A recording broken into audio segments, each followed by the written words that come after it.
Hello दोस्तों। तो कैसे हैं आप लोग? आज मेरा एक बहुत मन था कि आप लोगों के लिए एक चैप्टर, वैसे तो मैं यूट्यूब पर नया पहली बार आया हूँ।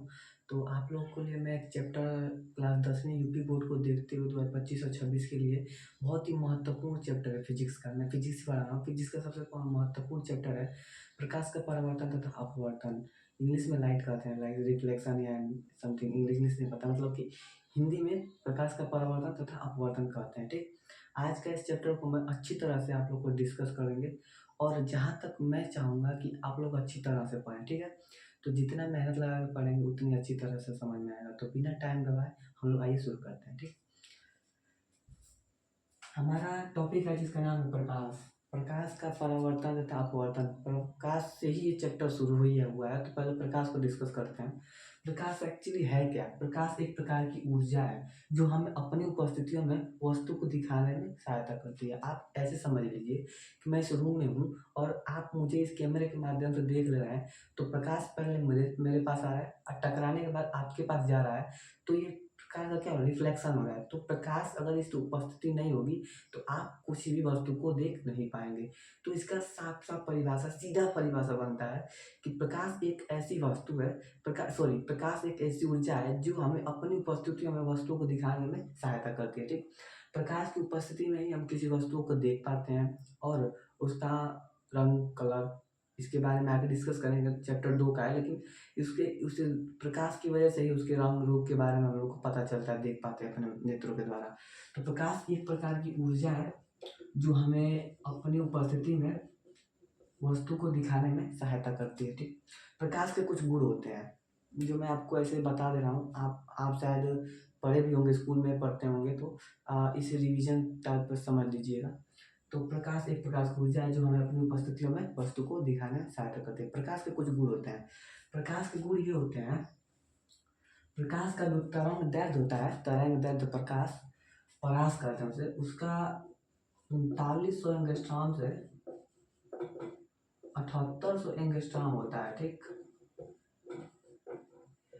और तरंग दैर्ध्य क्लास 9 में आप लोग तरंग दैर्ध्य पढ़ा था। जैसे देखिए ये हो गया, तो किन्हीं दो श्रृंगों अर्थात किन्हीं दो गर्तों, किन्हीं दो श्रृंगों और किन्हीं दो गर्तों के बीच की दूरी को तरंग दैर्ध्य कहते हैं। ठीक, तो उसी तरह ये फ्रीक्वेंस को भी डिनोट करता है। तो 3900 एंगस्ट्रॉम से 7800 एंगस्ट्रॉम होता है। मैं आपको एक चीज़ बताना चाहूँगा, ये एंगस्ट्रॉम एक्चुअली है क्या? एंगस्ट्रॉम एक मात्रक है। जैसे कि मान लीजिए कोई चीज़ आपको, हम कहेंगे कि मापना है, जैसे कि आपको कोई चावल दे दिया जाए तो आप कहा जाएगा कि चावल को नापिए, तो क्या आप चावल को लीटर में थोड़ी नापेंगे? चावल को तो आप किलो में नापेंगे ना। दूध को नापेंगे किस में? किलो में नहीं। दूध को आप किस में नापेंगे? दूध को लीटर में नापेंगे। डिस्टेंस, दूरी को किस में नापेंगे? मीटर में नापेंगे, चाहे किलोमीटर में नापेंगे। उसी तरह इसका जो तरंग दैर्ध्य की परास होता है, इसको मापने के लिए हम एंगस्ट्रॉम का पढ़े। एंगस्ट्रॉम एक बहुत छोटा मात्रक होता है, बहुत छोटा, जिसे बहुत छोटा समझ लीजिए कि मतलब बहुत छोटा होता है। ठीक, तो एंगस्ट्रॉम एक प्रकार का मात्रक होता है। ठीक, आगे प्रकाश की स्पीड होती है कुछ। ठीक, प्रकाश का कुछ स्पीड होता है। प्रकाश की निर्वात, निर्वात आप समझते हैं? निर्वात मतलब वायु, जहाँ कुछ ना हो, कण वण कुछ ना हो, वो निर्वात या वायु कह सकते हैं। निर्वात में प्रकाश की चाल होती है 3 × 10⁻, मैं यहाँ लिख रहा हूँ 3 × 10⁸ मीटर प्रति सेकेंड। और मैं यहाँ फिर से पूछ रहा हूँ कि मीटर प्रति सेकेंड है क्या? मीटर प्रति सेकेंड मात्रक है। आप लोगों ने पहले पढ़ा होगा, तो मीटर प्रति सेकेंड मात्रक है। ठीक, तो 3 × 10⁸ मीटर प्रति सेकेंड प्रकाश का चाल होता है। प्रकाश चुंबकीय तरंगों के रूप में चलती है। ये भी तो प्रकाश का गुण है, प्रकाश चुंबकीय तरंगों के रूप में चलती है। प्रकाश का एक और गुण है, देखिए प्रकाश सदैव सीधी रेखा में गमन करता है। आप कहीं देखिएगा पानी में, चाहे कहीं से बादलों से किरण आती होगी, तो सदैव टार्च बार के देखिए, वो सदैव सीधी रेखा में, ऐसा थोड़ी है कि लाइट ऐसे निकली इधर घूमी इधर घूमी इधर घूमी, नहीं, कब वो सदैव सीधी, उसको जगह मिले, रास्ता मिले या ना मिले, वो सदैव सीधी रेखा में ही जाएगी। ठीक है, तो ऐसे जाएगी ऐसे जाएगी। अब ये थोड़ी है कि यहाँ से निकलेगी ऐसे मैं इधर घूमूंगा, कभी नहीं, वो सदैव सीधी रेखा में चलती है। प्रकाश का अगला पॉइंट है, प्रकाश का चिकने तलों से परावर्तन होता है। जैसे चिकना तल, मान लीजिए कोई दर्पण है, समतल दर्पण, लाइक आप लोगों ने मिरर देखा होगा अपने घर में, आपने रोज सुबह चेहरा देखते हैं स्कूल जाते समय, तो आपने उसमें आप देखते हैं तो प्रकाश आपसे टकराता है, आप ये है, प्रकाश आपसे टकराता है और वापस आपको ही आता है दिखकर, ऐसे जाएगा और आपको दिखेगा, तभी आप अपने चीज़ों को, अपने शरीर को देख पाते हैं। तो प्रकाश सदैव सीधी रेखा में गमन करता है। अब प्रकाश के परावर्तन के कुछ नियम भी होते हैं, मैं आपको बता देता हूँ। प्रकाश परावर्तन के कुछ नियम भी होते हैं। प्रकाश परावर्तन के 2 नियम होते हैं। यहाँ पर आप लोग अच्छी तरह से डिस्कस कर सकते हैं, मैं आप लोग को बता दे रहा हूँ, यहाँ से आप लोग अच्छी तरह समझ लेंगे। ये मान लीजिए कोई दर्पण है समतल, ठीक, कोई समतल दर्पण है, प्रकाश ऐसे आया और ऐसे चला गया, उसके बीच में एक अभिलंब बना है, इसे डॉट डॉट लाइन से मैंने जो किया है वो अभिलंब है, और ऐसे जो आया है और ये गया है, तो ये जो कोण बना है ना अभिलंब और आपतित किरण के बीच में जो बना है कोण, इसे आपतित किरण की जगह पर आप कोण बस कर दीजिए, तो ये हो जाएगा आपतित कोण। और ये जो जा रहा है तो इसको परावर्तित किरण कहते हैं, और इसको कोण को आपको बताना है किसी, तो किरण की जगह पर आप कोण लिख दीजिए, ठीक। तो किरण की जगह कोण कर देंगे तो ये हो जाएगा, और किरण कर दे तो ये हो जाएगा, ठीक। तो प्रकाश ऐसे आ रहा है और ऐसे चला जा रहा है। एक और बात कि जो ये यहाँ पर आई होता है ना, जैसे कि मैंने ऐसे लिख दिया आई, ये बराबर होगा कोण आर के, पहला नियम। कोण आई कोण बराबर होता है कोण आर के, मतलब कि आपतित कोण सदैव परावर्तित कोण के बराबर होता है, ठीक है। आपतित कोण सदैव परावर्तित कोण के बराबर होता है। दूसरा, 2 ही नियम है, आपतित किरण को, आप परावर्तित किरण और अभिलंब तीनों एक ही बिंदु पर स्थित होते हैं, देख लीजिए। आपतित किरण ये बिंदु पर, अभिलंब उसी बिंदु पर, परावर्तित किरण उसी बिंदु पर, तो तीनों एक ही समतल तल के एक ही बिंदु पर स्थित होते हैं। तो हमारा एक बिंदु पर स्थित होते हैं और आई और आर बराबर होते हैं सदैव, ठीक। तो ये हमारा दूसरा हो गया, ये हमने कंप्लीट किया, ये हमने कंप्लीट किया। अब हम दर्पण के बारे में पढ़ते हैं। दर्पण एक्चुअली है क्या? दर्पण के टाइप बहुत होते हैं। वैसे तो हम लोग को क्लास 10वीं में गोलीय दर्पण पढ़ना है। गोलीय दर्पण के 2 भाग होते हैं, एक तो उत्तल, एक अवतल। तो मैं आपको उत्तल अवतल दोनों के बारे में बताऊंगा। तो दर्पण है क्या? दर्पण एक ऐसा खोखला गोला है जिसको आप बीच से काट दीजिए तो उसके 2 भाग बढ़ जाएंगे, और एक दर्पण जिसके अंदर से आपको एक कटोरे जैसा बन जाएगा ना, तो अंदर से अगर आपको वस्तु दिख रही है तो वो कैसी है? वो दर्पण अवतल दर्पण है। और कोई बाहर ऐसे है तो बाहर से उसको देख रहा है ना, तो उत्तल दर्पण है। तो मैं उसको आगे समझाता हूँ, आप इसका स्क्रीनशॉट ले लीजिए, ठीक है। आपने स्क्रीनशॉट ले लिया। आगे दर्पण, मैंने बताया था दर्पण 2 प्रकार के, अवतल और उत्तल, ठीक। तो एक अवतल दर्पण, दूसरा उत्तल दर्पण। अवतल दर्पण मैंने बताया कि मान लीजिए कोई गोला है, उसको आप बीच से काट दीजिए, ठीक। तो इसके 2 भाग बने, तो इस भाग को हम लोग ऐसे कर दिए, इस भाग को ऐसे कर दिए, ये हमारा अवतल हो गया, ये हमारा उत्तल हो गया, ठीक है। अब देखिए, अवतल होता है ना जो धंसा हुआ भाग है, ये धंसा हुआ भाग है, तो इससे प्रकाश का परावर्तन, परावर्तन मतलब वस्तु आएगी, टकराएगी और आपको दिखाई देगी, तो ये अवतल। ये उभरे हुए भाग से परावर्तन है, देखिए ये उभरा हुआ भाग है, इसका मतलब है जो मैंने ऐसे ऐसे किया है, इसका मतलब है मैंने पीछे पालिश की हुई है, चांदी की लाल ऑक्साइड की पालिश की जाती है शीशे के दर्पण के पीछे। तो मैंने पालिश की है, इधर मैंने पीछे धंसे हुए भाग पर किए, मैंने उभरे हुए भाग पर किए, धंसे हुए भाग पर इसमें किए और उभरे हुए भाग पर। तो जो धंसे हुए भाग से प्रकाश का परावर्तन हो रहा है, इसे हम लोग अवतल दर्पण कहते हैं। उभरे हुए भाग से प्रकाश का परावर्तन होता है, उसे उत्तल दर्पण कहते हैं, ठीक। एक स्थिति में आपको बहुत इंपॉर्टेंट चीज होती है जो मैं आपको बता दे रहा हूँ, उत्तल या अवतल दोनों में अगर आप कभी भी वस्तु रखना मैं आपको आगे समझाऊंगा, लेकिन आप कभी भी अगर वस्तु रखेंगे तो सदैव आप बाईं साइड रखेंगे मतलब वस्तु, ठीक है। आप दाएं साइड कभी वस्तु नहीं रखेंगे, ठीक है। दाएं साइड आपको वस्तु नहीं रखनी है, आपको वस्तु सदैव बाएं साइड रखनी है, ठीक। वस्तु सदैव आपको बाएं साइड रखनी है।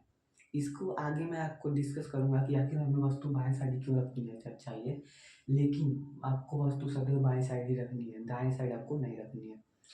आपको मैंने फिर एक बार और रिवीजन करा दे रहा है कि जिसके दर्पण, अवतल दर्पण वह दर्पण है जिसके धंसे हुए भाग से प्रकाश का परावर्तन होता है तथा उभरे हुए भाग पर पालिश की गई होती है। और उत्तल दर्पण वह दर्पण होता है जिसके उभरे हुए भाग से प्रकाश का परावर्तन होता है तथा धंसे हुए भाग पर पालिश किए हुए थे। पालिश लाल ऑक्साइड या चांदी की कुछ पालिश किए होते हैं, आप देखेंगे ना दर्पण के पीछे तो पालिश की होती है, तभी आपको वस्तु, आप अपने चेहरे को देख पाते हैं, तो पालिश की गई होती है। उत्तल दर्पण का प्रयोग अक्सर आप वाहनों में देखेंगे। इसका कारण है ना, जैसे दूर की वस्तु कोई नज़दीक की वस्तु आपको शीशे में ज़्यादा बड़ी छोटी दिखाई देगी। क्यों? कि मान लीजिए गाड़ी के पीछे साइड में आ गया कोई, आपको पता ही नहीं चला। तो वस्तु को पूरा देखने के लिए एक्चुअली उत्तल दर्पण का ही गाड़ियों में, वाहनों में, कोई बाइक या कार, बस, ट्रक, और ट्रकों में तो अधिकतर इसी का प्रयोग किया जाता है। तो आपको उतना खैर उतना अंदर नहीं जाना है। तो आप अवतल और उत्तल समझ गए। आगे डिस्कस करते हैं कुछ और चीज़ें, लेकिन पहले आप इसका स्क्रीनशॉट ले लीजिए। ठीक है, आगे कुछ परिभाषाएं, दर्पण से संबंधित कुछ परिभाषाएं हैं जिन्हें आपको याद करना है, क्योंकि आप न्यूमेरिकल्स जब भी लगाएंगे, चाहे बोर्ड की दृष्टि से सभी ये परिभाषाएं पूछ सकता है, तो आपको न्यूमेरिकल लगाने के लिए इन परिभाषाओं को जानना बहुत ज़रूरी है। मैं कुछ परिभाषाएं लिखा हूँ, कुछ इसके बाद कुछ दर्पण को मैं चित्र के माध्यम से ही आपको बता पाऊंगा। तो ये जो परिभाषाएं इसे मैं बता दे रहा हूँ, आप नोट कर लीजिएगा। लेकिन कुछ इसके बाद मैं फोकस और फोकस दूरी कुछ और बताऊंगा, जिसे मुझे दर प्रतिबंध के द्वारा ही बताया जा सकता है। तो मैं पहले बता रहा हूँ, फिर आपको वो बता दूंगा। ठीक है, तो ये अवतल दर्पण है, ये अवतल और उत्तल दोनों के लिए प्रयोग किया जा सकता है। ठीक है, तो पहला है द्वार, ध्रुव। ध्रुव दर्पण के मध्य बिंदु को ध्रुव कहते हैं। जैसे कि मान लीजिए दर्पण है, इसके जो मध्य बिंदु है इसको मुख्य अक्ष कहते हैं। जो लाइन जा रही है इसको मुख्य अक्ष मैं बताऊंगा अभी, लेकिन पहले आप जानिए दर्पण के मध्य बिंदु को द्वारा ध्रुव कहते हैं। ठीक है, तो ध्रुव मतलब इसको पी से ठीक है, sorry sorry sorry, cut cut cut cut cut. ठीक है, तो हम समझते हैं ध्रुव क्या है। ध्रुव ये दर्पण है, ये दर्पण के जो परावर्तक पृष्ठ है, इसकी मध्य बिंदु का दर्पण का ध्रुव कहते हैं। मैं आपको फिर से समझा दे रहा हूँ। मान लीजिए दर्पण है, ये अवतल उत्तल दोनों के लिए है। ठीक है, आप कंफ्यूज मत होइएगा। ये जो रेखा है ये मुख्य अक्ष है, मैं आपको आगे बताऊंगा। तो ये जो दर्पण है, इसके परावर्तन जो पृष्ठ है ना, मान लीजिए इतना ही तो परावर्तन हो रहा है प्रकाश का, तो परावर्तन पृष्ठ के जो ये मध्य बिंदु है, इसी को दर्पण का ध्रुव करते हैं, इसे पी से डिनोट करते हैं। ठीक है, दर्पण के ध्रुव कहते हैं इसे, ध्रुव। मैं लिख दे रहा हूँ, दर्पण के परावर्तक पृष्ठ के मध्य बिंदु को दर्पण का ध्रुव कहता है। ठीक, आगे वक्रता केंद्र, ये जो बना है दर्पण, ये मान लीजिए गोला से मिलकर ही तो बना है, गोला से मिलकर कटा हुआ है। उसको मैंने ऐसे गोला था, मैंने उसको काट दिया, फिर इसका आधा भाग है अवतल है।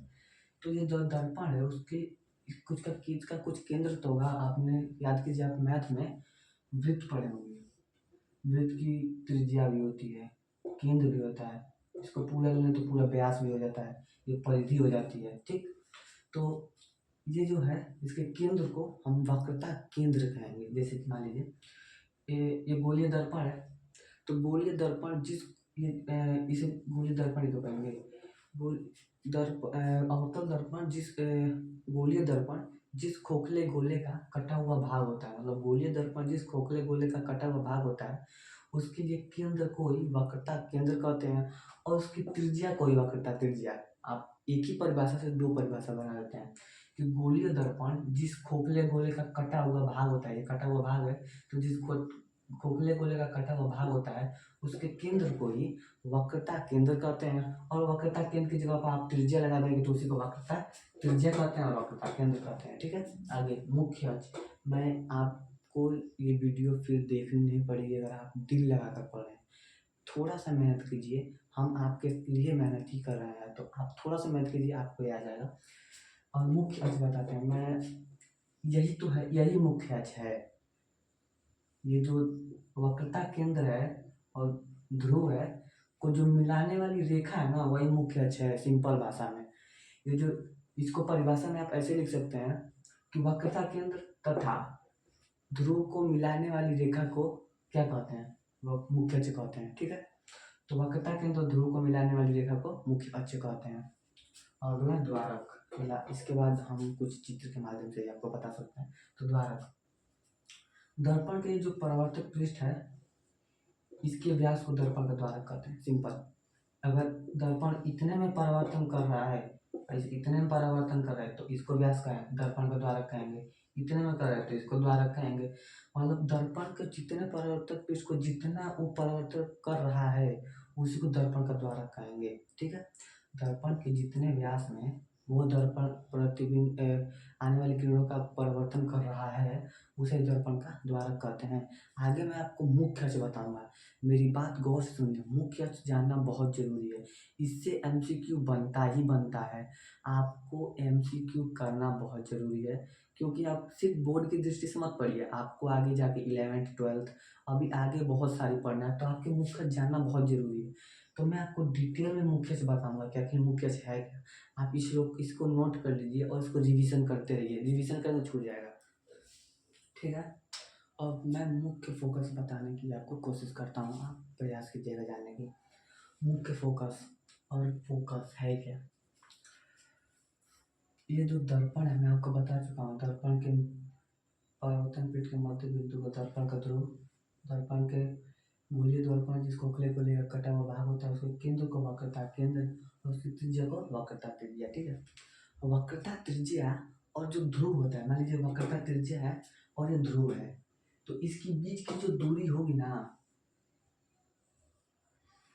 एकदम बीचों बीच मध्य मध्य बीच, आप मध्य और बीच के अंतर जानते हैं, मैं बता दे रहा हूँ। ऐसे मान लीजिए रेखा है, मैं आपको कहूँगा इसमें मध्य क्या है और बीच कहाँ है, तो आप बीच में देखिए, बीच कहीं भी हो सकता है, यहाँ हो सकता है, यहाँ हो सकता है, यहाँ हो सकता है, यहाँ हो सकता है, क्योंकि इन दोनों के बीच कहीं हो सकता है। लेकिन मैं आपको कहूँ मध्य क्या होता है, तो यहाँ से और यहाँ से एकदम सेंटर पर, मतलब कि यहाँ से उतनी दूरी होगी जहाँ से इतनी होगी, ठीक है, इसको मध्य कहेंगे। सेम दूरी, ये डिस्टेंस दोनों बराबर होनी ही चाहिए, ठीक है। तो वक्रता केंद्र और पोल के मध्य बिंदु को फोकस करते हैं। और ऐसी इसकी एक और परिभाषा है, मुख्य अक्ष, आपको मैं बता चुका हूँ कि मुख्य अक्ष है, तो मुख्य अक्ष के समांतर, ये जो किरण आएगी सदैव समांतर आएगी, इतना बात याद रखिएगा। मुख्य अक्ष के समांतर आने वाली प्रकाश की किरणें, ये आ रही है प्रकाश की किरण,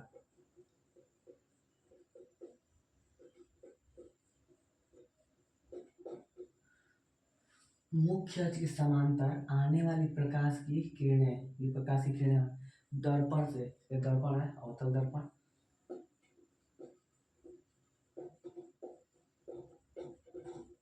से परावर्तन के पश्चात, परावर्तन आप जानते हैं दर्पण में परावर्तन होता है, अपवर्तन नहीं होता है, ठीक है। परावर्तन, दर्पण में परावर्तन के पश्चात मुख्य अक्ष को, ये मुख्य अक्ष है, को जिस बिंदु पर काटती हैं या प्रतिच्छेदित करती है, ये बात याद रखिए।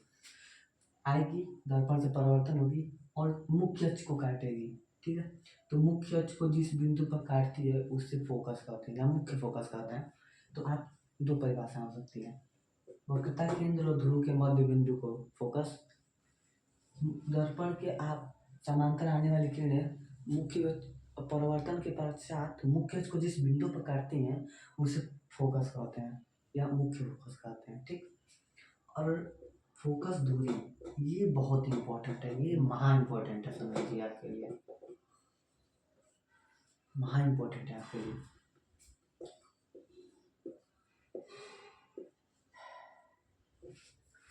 फोकस और पोल के बीच की दूरी को फोकस दूरी कहते हैं। परिभाषा बहुत सिंपल है लेकिन समझना बहुत कठिन है, लेकिन कोई बात नहीं, हमारे तो सब समझ लेंगे।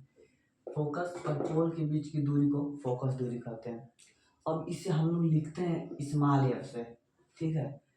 फोकस को कैपिटल एफ और फोकस और पोल के बीच की दूरी को फोकस दूरी, इसे क्या स्मॉल से लिखते हैं सदैव, ठीक है। कहीं लिखा होगा, मान लीजिए कि, अब इससे मैं क्वेश्चन आपसे पूछ रहा हूँ, मान लीजिए ये वक्रता केंद्र और पोल के मध्य बिंदु है फोकस, मतलब कि जितनी दूरी ये होगी उतनी दूरी ये होगी। मैं आपसे पूछ रहा हूँ कि ये जो सी और पी है, सीपी की लंबाई है 10 मीटर, सी और पी की लंबाई है 10 मीटर, तो एफ की लंबाई क्या होगी, स्मॉल एफ, बताइए। सिंपल फॉर्मूला, आधा है तो 10 से भाग दे दीजिए, स्मॉल एफ बराबर 5, तो फोकस दूरी बराबर 5। और अगर मैं बोल दूं कि स्मॉल एफ बराबर 6 है, मतलब कि फोकस दूरी की जो लंबाई है वो 6 मीटर है। मात्रक लिखना बहुत ज़रूरी है, मेरी बात को याद रखिए, मात्रक लिखना बहुत ज़रूरी है। तो जो मीटर है, 6 मीटर फोकस दूरी की लंबाई है। अब मैं पूछ दूँ कि वक्रता केंद्र और फोकस ध्रुव के बीच की दूरी कितनी है, तो आप क्या बताएंगे?